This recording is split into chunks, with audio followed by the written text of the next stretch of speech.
대한민국 군대가 계엄군이라는 이름으로 국민을 향해 총을 겨눴던 1980년 5월. 그는 광주에 있었습니다. 아니 건남로 일대가 안개 낀 채로 팍 뒤집어지. 가만 있어봐. 이거 수도 우리에다 맞네. 요 뛰어오는데 보면 이제 오른쪽 가슴. 오른쪽 가슴에 황금 박쥐 마크를 단 10일 공수 특전 여단. 저기 지금 나오는 장면이 다 우리 대대라.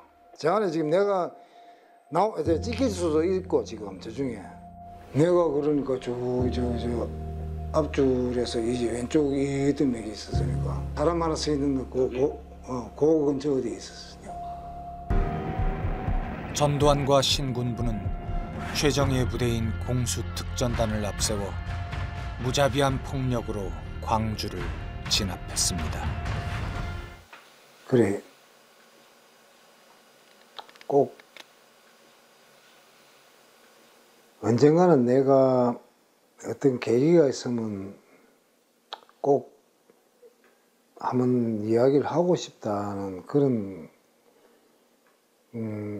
마음이 있었는 찰나에 마침 이제 물론 처음에 좀 망설였는데 그래 이런 기회가 아니면 언젠가는 평생 말 못하고 죽을 수도 있겠다 싶어가지고 그래서 결심했죠. 그때까지만 해도 광주 무엇보다도 자신들이 쏜 총에 시민들이 희생됐던 순간은 잊을 수 없었다며 주남마을 버스 총격 사건에 대해 털어놓기 시작했습니다. 버스가 처음에 나왔다 들어갔다 했나? 아마 그런 줄 내가 기억하는데 그러다만 천천히 나오더라고요.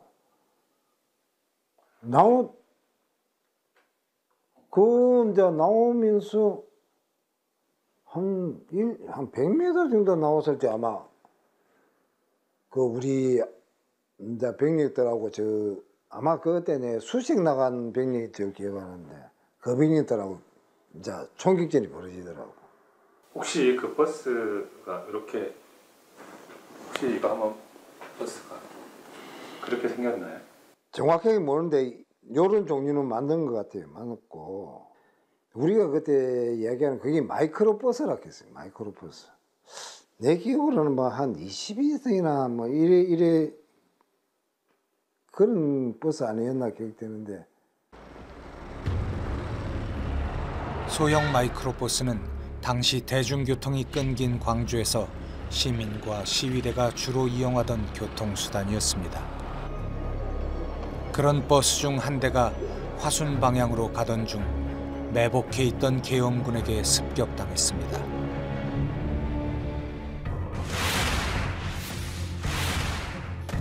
계엄군은 20여 명이 탄 버스를 향해 그야말로 무차별 총격을 가했습니다.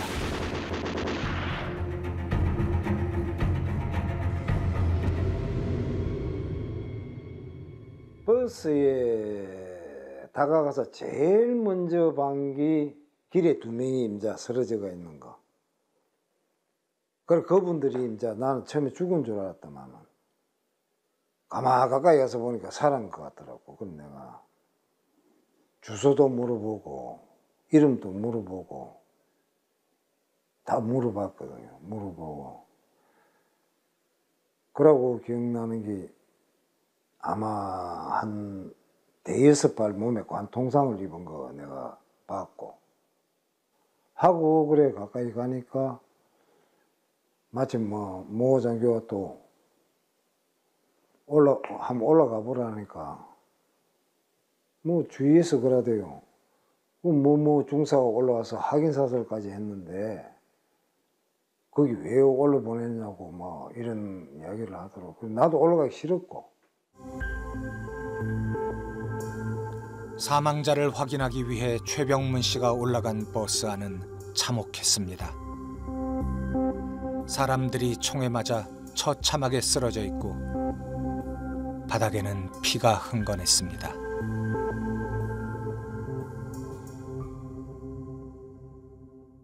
거의 다 의자 밑에 다 죽어 있어요. 엉켜가지고.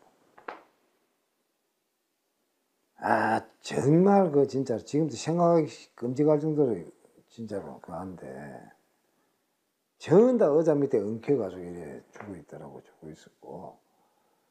그 막 어쩔 수 없이 이제 머리 숫자로 막 헤아렸지. 이제 머리 티 나고 막 이래 헤아는데 내 기억으로는 17명인가 18명인가 그래 내가 헤아린 걸 기억하거든요.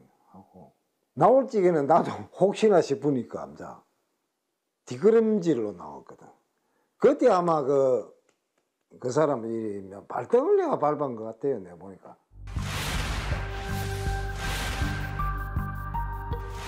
버스 안에 생존자가 있었던 것입니다.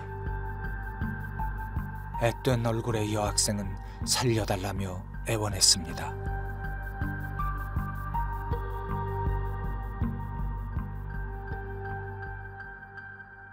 일단은 막 옥밭이 있다까 한 명 살아가 있는 게 자체가 그래 야 한 명 살았다 하고 막 다음 주에 데리고 내려갔더만 이런 말로 해야 되나 말아야 되나.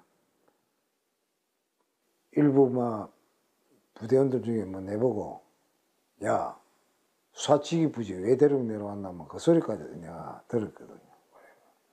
그때는 진짜 안다. 이거 야 그래서 정신이 버뜩 드는 거지. 야 이거 큰일 나. 이게 잘못되면 이 친구도 죽을 수도 있겠구나.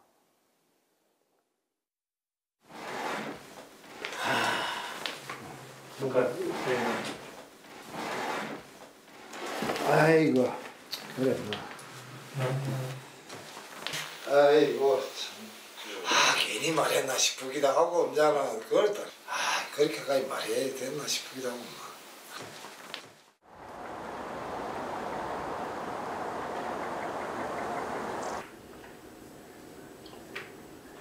밤이 깊도록 이런저런 생각에 마음이 복잡해진 최병문 씨. 그는 41년 만에 처음으로 주남마을 총격 사건을 검색해 보았습니다.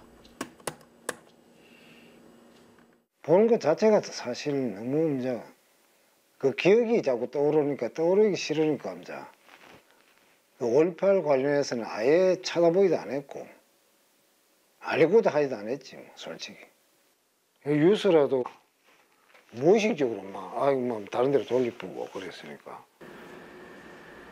그렇지만 항상 마음 한켠에서는 당시 버스에서 데리고 내려왔던 여학생이 자신의 손을 떠난 후 어떻게 됐을까 궁금했습니다. 그 청문회 때도 내가 보지도 않, 청문회 내가 아예 안 봤으니까.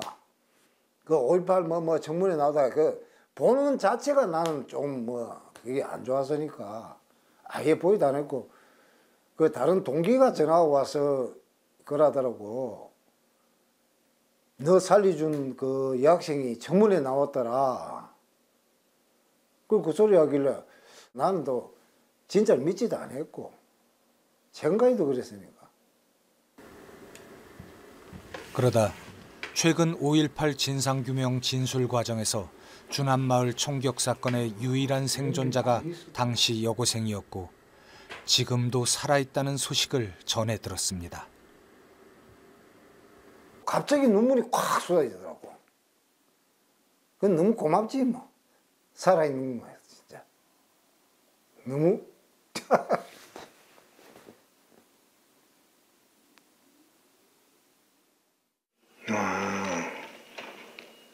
이 친구가 홍금숙이구나. 홍금숙 씨. 네. 그때 증인을 살려준 그 사람이 하나 있었죠? 그 군인 중에 네. 홍금숙 증인. 네. 33년 전 국회 청문회의 증인으로 나서기도 했던 홍금숙 씨. 최병문 씨는 자신이 기억하는 그 여학생이 그녀가 아닐까 생각했습니다. 이게 지금 파마물인데 그때는 그냥 단발머리 비슷하게 됐는데. 지금 처음 보신 거예요? 처음 봤지. 그때 내가 진작 청문회 때 봤으면 좀 더 빨리 확인했을 텐데. 그동안 나도 이게 마음고생 많았겠다 이거. 아이고 참. 사진이지만 정말 미안해요. 아이고 내가 진작 나타날 걸. 아이고 그래 뭐 살아있는 것에도 고맙습니다. 그날 밤 무심코 이리저리 TV 채널을 돌리던 최병문 씨의 시선이 한 뉴스 화면에서 멈췄습니다. 또 대규모 유혈 사태가 발생했습니다. 미얀마 민주화 운동 관련 뉴스였습니다. 시민들은 군경이 실탄 사격은 물론 박격포와 유탄 발사기 등 중화기를 사용했다고 주장했습니다. 시민들에 대한 한밤중 체포도 계속되고 있습니다. 이 형제 중 한 명은 다음 날 죽었습니다. 어머니와 15살 딸이 군경의 총격으로 함께 목숨을 잃었습니다. 막 머릿속에 지금 뭔가 그 당시 광주 생각이 싹 떠오르네. 한국 등 미얀마 주재 17개 나라 대사들은 저거가 저래 두드리 패고 저래 잡아고 하는 게 당당하다고 생각한다니까 저 친구들은 지금. 솔직히 뭐 우리 그 당시 군인들은 그게 정당한 줄 알았어 진짜로. 그 지금 막상 저걸 보니까 야 저거 참 그게 아니구나 하는 게 이제 막 느끼시는 거지.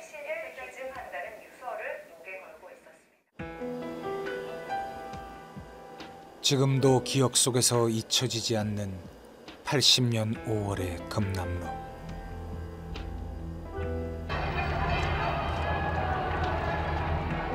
광주에 도착한 지 하루 만에 그곳에서 계엄군이 맞닥뜨린 상황은 단순한 학생 시위를 넘어선 시민 항쟁이었습니다.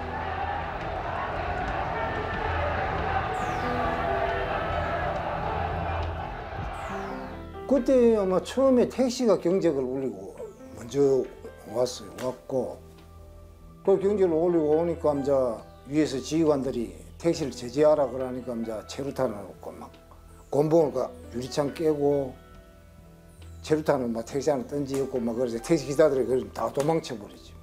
택시 놔두고. 내가 기억으로도 택시가 한 100여 대는 넘었을 거야 아마. 엄청나게 올라오더라고. 시민들이 그 집기를 하는 거 보고 아 이건 심각하다. 내가 우리 그 금남로에서 내가 이래 그 화단 쪽에 올라서 이래 머리를 쭉 빼봐 거의 끝이 안 보이는 것 같아 시민들이. 그 금남로가 꽤 긴데 그러니까 야 이거는 그럼 뭔가 잘못돼서 한참 잘못됐구나 하는 그런 마음 그때 이제 그때부터 들기 시작했지. 그 밤 최병문 씨는 오래도록 잠들지 못했습니다.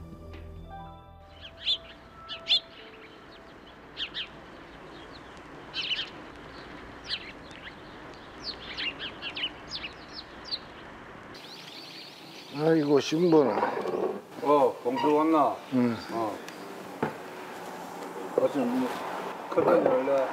커피 한잔 하자. 너 천원 빼줄게. 아침 일찍 어쩐 일이고? 자. 그래 뭐 심심해서 마시려고 했지. 남자 키가 그 아이들 세대 되면 전화 왔네. 하루가 멀다 하고 만나는 고등학교 동창에게 최병문 씨는 공수라는 별명으로 불립니다. 채훈아, 공수 할아버지 집에 놀러 왔네. 서로 들어주고. 안녕. 아이고 이뻐라. 아이고 많이 컸다. 자, 공사 인사하고 안녕. 어지. 그래 고맙다. 그래, 하고 잘 갔다 와. 아이고 그래, 이런 재미로 산다. 공수 갔다 가기야. 난 깜짝 놀랐어. 저 성격이 왜 공수 가면 그런 게다. 이 순진한 친구도 그런 데 가서 그래. 근무를 할 수 있구나 하는 걸 느끼지. 차출됐다. 차출이가. 농사 올려줘서 차출됐다. 그래 이게 무슨 부대인지 몰랐지 진짜. 그거는 그만 차출되면 안 갈 수는 없는 거야. 그 당시 우리로서 어쩔 도리가 없는 상황이지. 소소한 가정사까지 알고 지내는 친구지만 그에게조차 80년 5월 광주에서의 이야기는 해본 적이 없습니다. 말은 공수 이렇게 불러서도 뭐 군대 살 때 제일 많이 한다고 군대 이야기를 잘 안 하는데. 그래 군대 이야기를 나는 하려고 하니까 자꾸 막 어떤 생각이 떠올라서 나서 자꾸 기피를 하는 거야. 의식적으로 무의식적으로. 무슨 생각이 떠오르노? 그럼 옛날 저쪽에 뭐 니 알다시피 저 뭐 좀 안 좋은 기억이 많으니까. 니 그래서 약 먹고 하는 거거든. 지금 니 약 먹는 거가 다 그 인가에 있지 그자. 그런 것 같아 내가 보기에는. 무다히 뭐 그 우울증이 오고 이런 건 아니거든. 그렇겠지. 뭐 그런 것도 있는 거. 니 혹시 그 강주 니 그 투입돼가지고 니도 총 쐈을까 이가?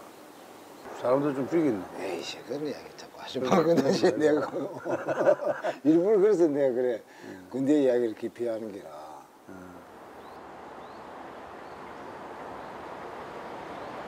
그렇게 쉽게 꺼내기 힘든 무겁고 고통스러운 기억을 40년 넘게 가슴에 담고 살아왔습니다.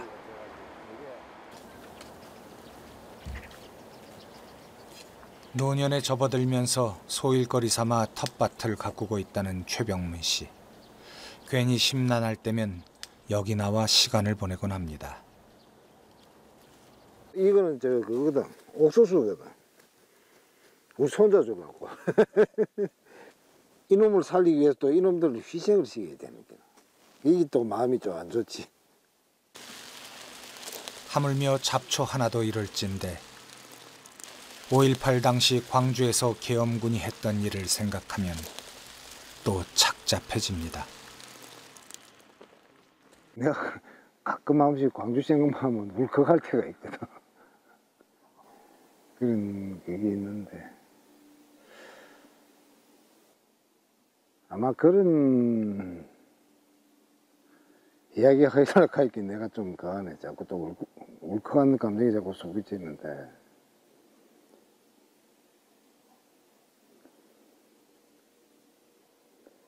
왜 그렇게 됐을까 하는 뭐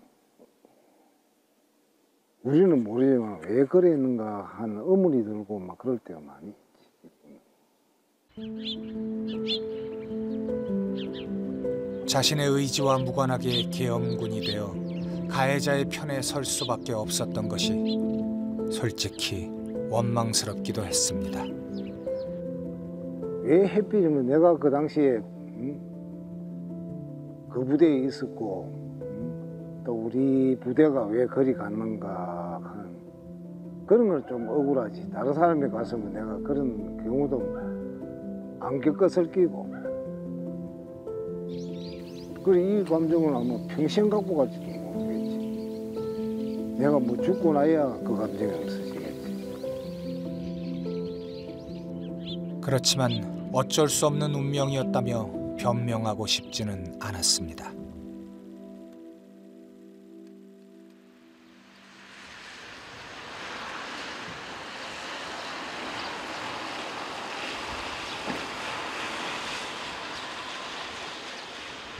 며칠 뒤 취재진이 다시 울산을 찾아갔을 때 그 사이 건강에 이상이 생긴 최병문 씨는 병원에 다니고 있었습니다.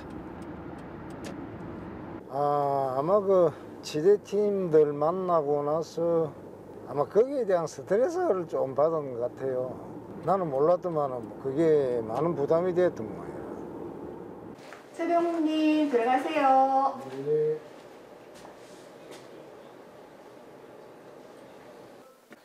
좀 어떠세요, 통증은? 통증은 이제 거의 없어졌어요. 없어졌고.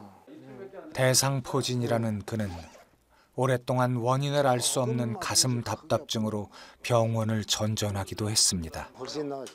몸이 편하고 마음이 편하셔야 돼요. 잘 드시고, 네, 잘 주무셔야 되고, 힘든 일 피하고.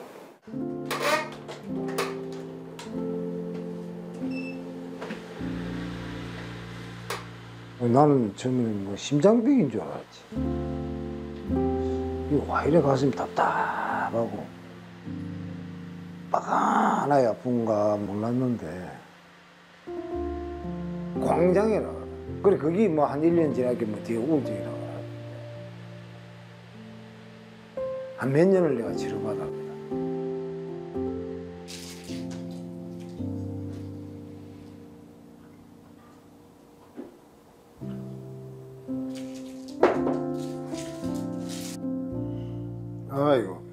피곤해서 안 되겠다. 좀 쉬어야 되겠다.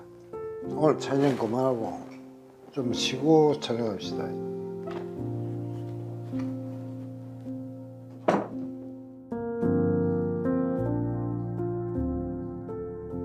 (5.18은) 피해자뿐만 아니라 계엄군이었던 한 사병의 삶에도 깊은 상처로 남았습니다.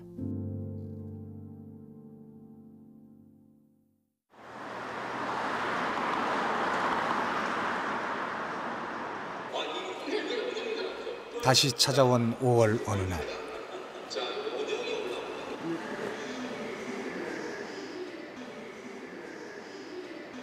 광주요. 41년의 긴 망설임 끝에 최병문 씨는 광주행을 결심했습니다.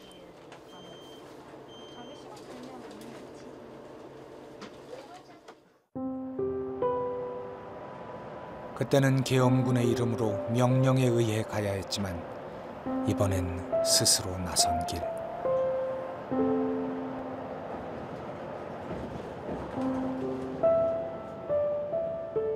참잡해 오히려. 그 현장을 간다는 자체가 분명히 옛날 그 현장 생각이 분명히 확 떠오를 거니까 약간 두렵기도 하지. 그 생각이 떠오른다는 자체.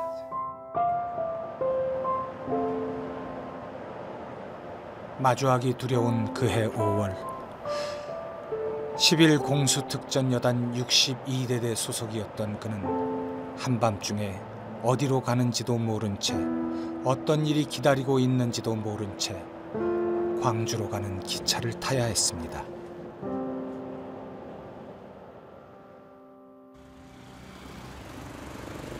그때 이후론 차마 올 수 없었던 도시 광주. 40년이 넘는 세월 동안 거리의 풍경은 많이 달라졌지만 5.18의 중심지였던 금남로가 가까워지자 어렴풋했던 기억들이 떠오르기 시작했습니다. 그때 체육관이 어디서 그 기억나는데. 맞아. 이거 내가 차량 이래 시야가 검문하고 이래.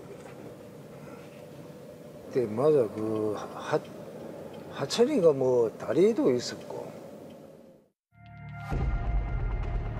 1980년 5월 19일 최병문 씨가 소속된 11공수가 추가로 급파되면서 계엄군과 시위대의 충돌은 더욱 격해졌습니다. 이런 길 비슷해져. 좀 좁은 길이더라고. 한참 내려오니까 막 시민들이 꽉 우리를 둘러싸다시피 있어.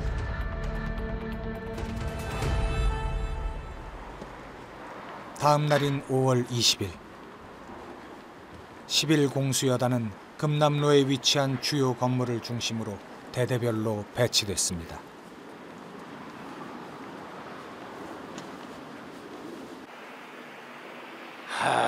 그래 맞아요. 기억납니다.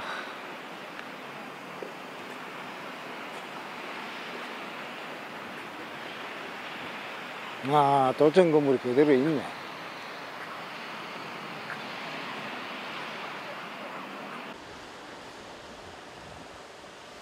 공수부대가 방어하고 있음에도 불구하고 이곳 도청을 향해 몰려드는 시민들은 시간이 갈수록 불어났고 계엄군은 점점 수세에 몰리고 있었습니다. 여기 이제 금남로 여기는 우리 이대되고 요 금남로만 우리는 계속 있었으니까 이쪽이 일대대가 아마 이쪽이 있을 거예요. 이쪽이고 3대대가 이쪽이고 요 그래 3개 방향으로 금남로는 우리 대대가 계속 그걸 맡고 있었고 아마 여기 이래 서 있었던 것 같아요. 그때 상호 요 시민들하고 거의 뭐 같이 서가 있었지. 같이 이야기하고 같이 서가 이야기도 하고 그래가 뭐 어떤 장교들은 이야기하지 마라 하면서 막 그래 감치고 뭐 거의 막 맞붙어 있다시피 그래 됐어. 10만이 넘는 시민과 계엄군이 불과 10여 미터 거리에서 마주보고 대치하고 있던 그때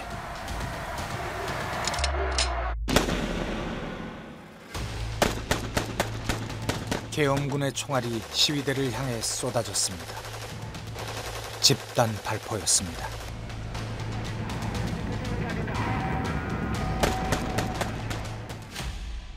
분명히 도청 옥상에서 먼저 총소리가 들리더라고.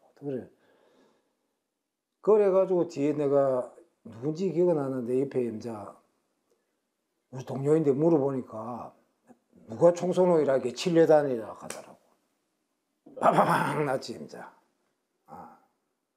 군대 갔다 온 사람 다 알지만 여러 사람이 사격을 하면 또 자동화 사격하는 것이 다다다다하게 들리거든. 여러 사람이 동시 사격하면.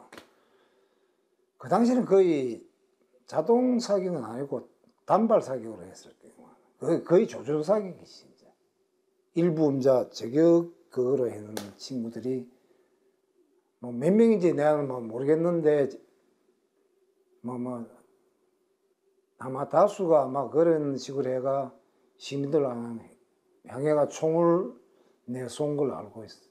일부 저격 그거로 지적된 친구들은 몇 발을 받았는지 모르지만 제보 실탄에 지급된 것 같았고, 우리는 사실 나는 실탄 한 발 받았으니까 그때 철수할 당시에는. 계엄군이었던 그도 갑작스런 총소리에 인근 골목으로 몸을 피했습니다. 아, 맞네. 이야. 건물 옥상 등에 배치된 저격병들이 도망치는 시민들까지 조준 사격을 했던 그날. 최병문 씨는 아비규환의 생지옥을 보았습니다. 그때는 아마 일대 전나 시민들하고 당기가 있어. 그것도 없고 완전히 엉키가. 그러니까 거의 생지옥처럼 전실 체류탄 가스를 터뜨려 나가기는 완전히 앞뒤 분간도 하기도 힘들고 그러지. 서둘러 조선대학교로 철수한 11공수여단은 그날 밤 조선대 뒷산을 타고 무등산 자락을 따라 광주 외곽으로 퇴각했습니다.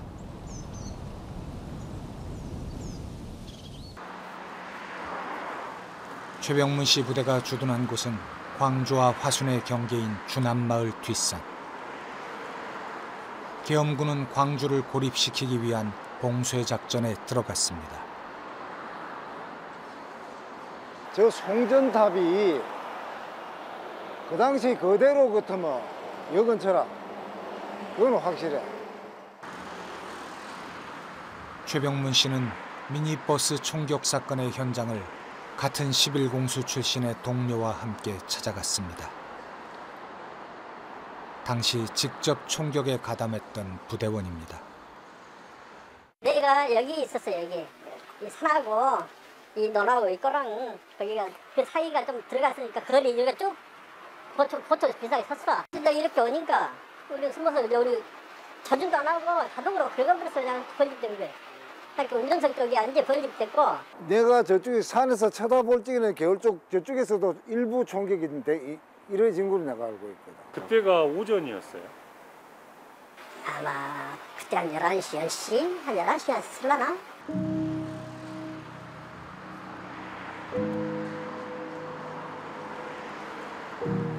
산 중턱에서 경계를 서고 있다가 자신도 모르게 벌집이 된 버스로 다가간 최병문 씨. 그도 계엄군이었지만 피비린내가 진동하는 참혹한 버스를 보며 민간인들을 상대로 이렇게까지 해야 하나 싶은 생각이 들었습니다.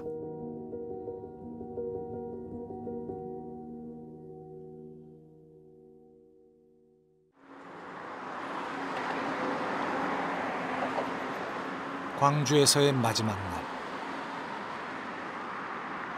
날이 밝기가 바쁘게 일찌감치 일어나 외출 준비를 하는 최병문 씨.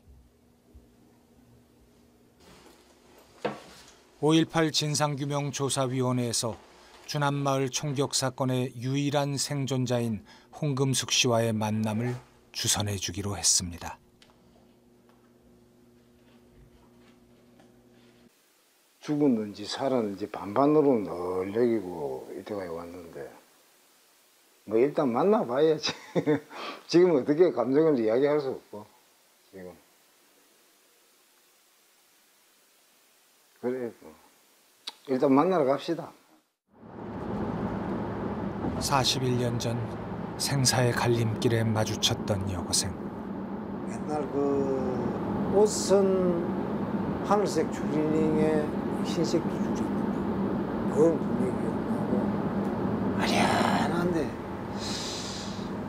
거의 얼굴은 거의 생각이 안 나고 그냥 머릿결이 그때 단발 비슷하니까 그런 생각은 약간 들고 그 위에는 거의 생각. 홍금숙 씨에게 계엄군이었던 자신은 어떤 기억으로 남아 있을까? 최병문 씨는 한편으론 걱정이 앞선다고 했습니다.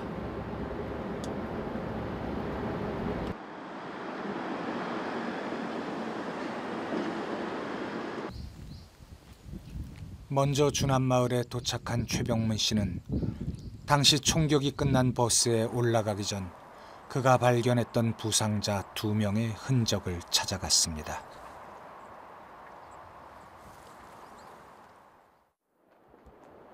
다른 대대에 의해 인근 야산으로 끌려갔다는 부상자들. 위령비가 세워져 있는 이곳에서 결국 사살되어 안매장됐습니다. 아이고 이까지 오셨나.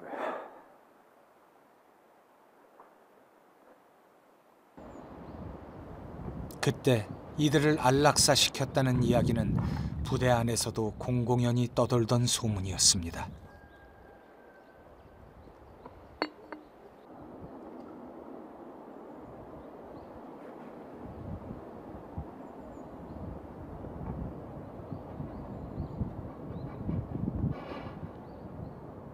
그때 내가 제일 처음 받은 사람입니다.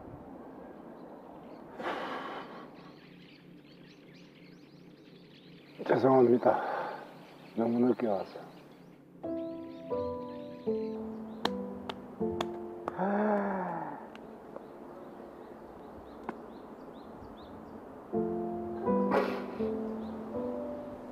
자신과 비슷한 또래였던 청년들.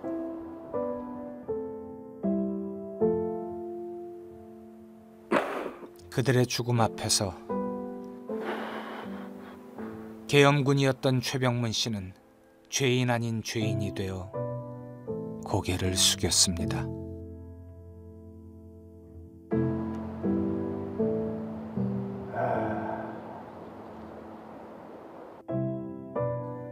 일개 사병이었던 그로서는 무력했던 상황.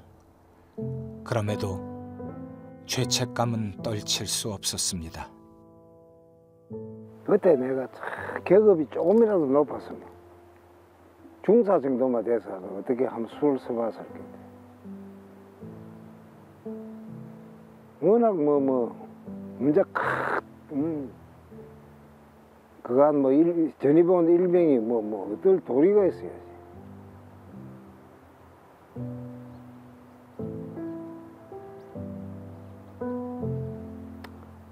에이고 그만합시다.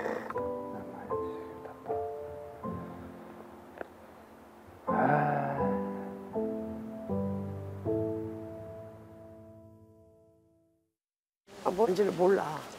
싣고 내려왔는데. 잠시 후 근데 길모퉁이에서 그토록 기다리던 인기척이 들렸습니다. 다 팽팽히 깎아져가지고 어디가 목장 있는지를 목장이 어디에 있는지 목장 자리를 모르겠어.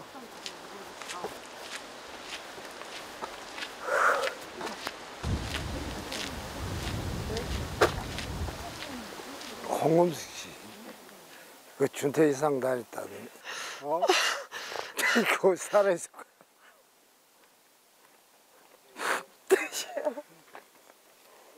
아이고야, 진짜 살아있어. 아이고, 와, 어디 아파. 아, 진짜 그분이에요? 아이고, 와, 어디 아파. 그때 입었던 옷 기억나? 예. 하늘색 추리닝. 청바지, 추리닝이 아니고. 추리닝 청바지 그 바지는 너무 어렵고. 청바지에다가 좀 체크. 아니라 하늘색 추리닝. 아, 저는 그건 나 아니야. 그건 나 아니에요. 맞는데. 아니, 그 사람들이 지금 많이 착각을 하는데 우리가 5.18 끝나고 조사할 때 우리가 조사할 때는 3건이었어요. 3건이었는데 처음에는 정부에서 전혀 그런 일이 없었다. 정부에서는 그랬는데 아니다. 여고생이 하나 살아있다. 그러니까 똘똘 뭉쳐가지고 거기에서 모두 있는 사건을 내 사건으로 딱. 내가 착각을 해서 나는 네. 분명히 그랬은가. 그래갖고 내 한 사건으로 정해가지고 지금 내 사건이 오전으로 둔갑해 갖고 있어요. 기록이. 오전 맞아. 아니에요. 아니라고. 네. 제가 왜 그것을 아냐면 잡혀갖고 여기 이제 조금 있으니까 이 시간에 이 환자를 데리고 오면 나보고 어쩌라고 이 시간에 이 늦은 시간에 데리고 왔냐 그러면서 낮에도 또 이렇게 환자들 데리고 왔다고 또 늦은 시간에 또 데리고 왔다고 이랬거든요. 그때 이제 우리 그 수색에 도대체 어찌된 일일까요? 두 사람은 각자 기억의 조각을 꺼내 차근차근 맞춰보기 시작했습니다. 내가 한 가지 질문 드릴게요. 네. 저분 둘이 아십니까? 네? 저분 둘이 아십니까? 아는 사람이 아니라고요. 아니라고요. 네. 그런데 그 당시 그 여학생은 저 아는 오빠라 그랬어요. 나는 아는 오빠가 아니에요. 그 내린 여학생은 얼굴은 분명히 기억이 저 아는 오빠라 얼굴은 그랬고 다 기억을 쳐다봤고 눈이 없어. 그 눈이 길에 없어. 누워 계셨으니까 다 쳐다봤고 그러니까 다르다. 완전히 다르네 완전히. 한 가지 확실한 건 아니에요. 그 지금 나 이 순간 그 여학생 생각밖에 안 들어요. 어떻게 됐는가. 그렇다면 이 두 분은 목숨을 건진 줄 알았던 그 여학생은 어찌 됐단 말인가? 아 제발 살아있으면 소원이었겠다. 아내 매깁서 제 칼 촬영이 뭐 한마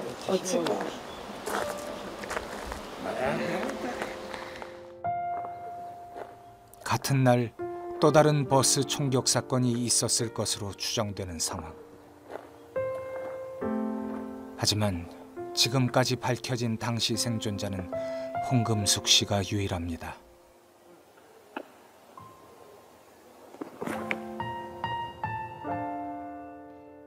그 여학생도 죽은 것 같습니다.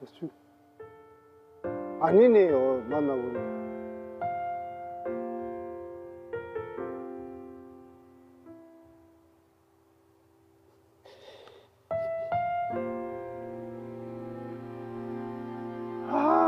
그 구해내 뭐.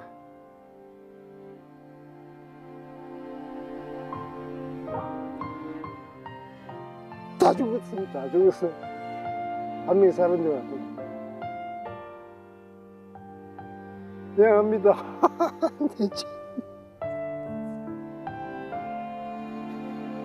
기껏 한 명 살리한테만 그것도 죽어.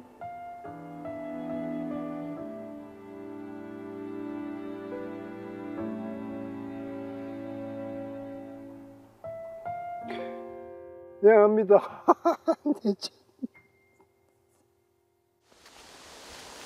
속상하다.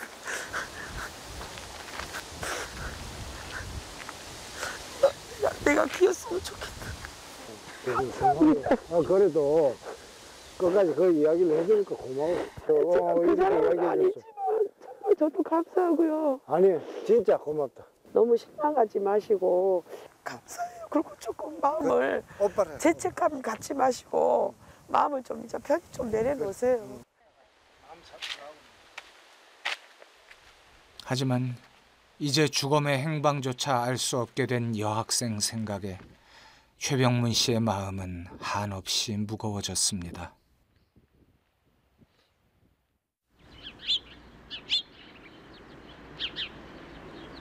광주 왔나? 응. 광주 와가지고 뭐 여학생 만났나? 왜 됐나? 못 만났다.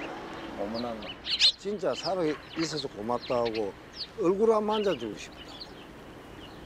그렇지.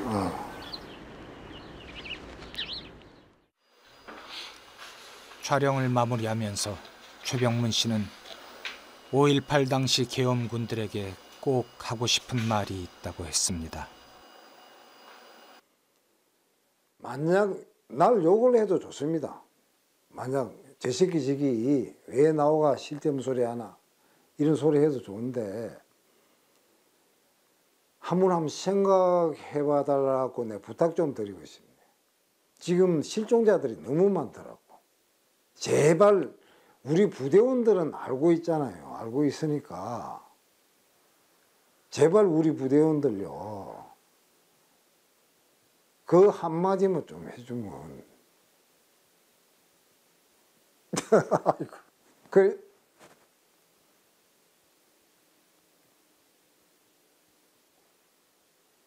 그래도 명식이 특전사 아닙니까?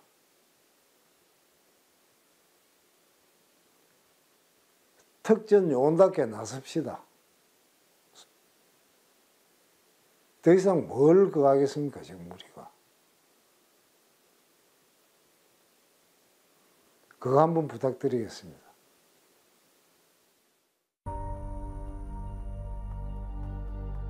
광주는 여전히 묻고 있습니다. 왜 찔렀는가?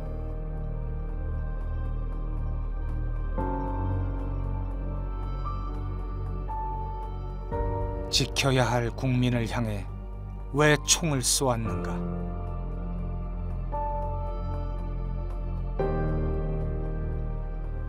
아직도 돌아오지 못한 이들을 트럭에 싣고 어디로 갔는가?